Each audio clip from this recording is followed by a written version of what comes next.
नाही, मी आज नाही 15-20 दिवसापासून वर्तमानपत्रात आणि मीडियात सुद्धा आलेला आहे. मला राज्यसभेवर जायचं आहे किंवा लोकसभेत जायचं आहे, पण 4-5 वेळेला आलेल्या ह्या संधी ज्या दुर्दैवाने काय हाती लागल्या नाही.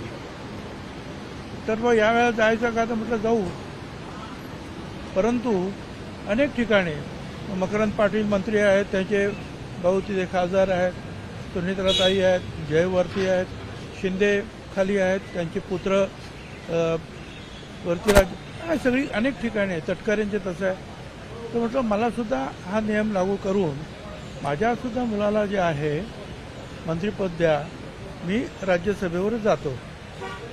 परंतु मला असं वाटतं की ते वरती कम्युनिकेट करायला वेळ लागला असण्याची शक्यता नाकारता येत नाही. आणि BJPकडे ते प्रपोजल आम्ही मांडल्यानंतर शेवटचा एकच दिवस होता, आम्ही सगळ्यांनी सांगितल्यानंतर, आणि ते 1 दिवसामध्ये मग त्यांचं असं उत्तर आलं की ज्यावेळेला विस्तारीकरण होईल मंत्रिमंडळाचं, रिशफल होईल, काय होईल त्यावेळेला विचार करू. त्यामुळे BJPने नकार दिला या गोष्टीमध्ये तथ्य नाही.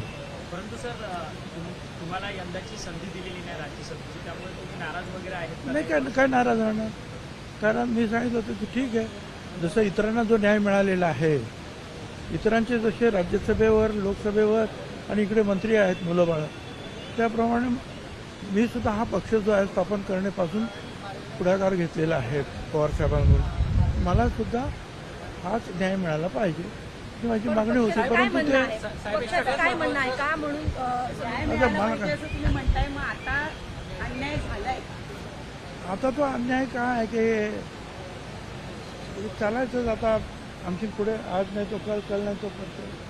क्या मैं कबड्डी का खिलाड़ी हूँ, शतरंज का खिलाड़ी नहीं हूँ, शतरंज नहीं जमता है मुझे. धन्यवाद.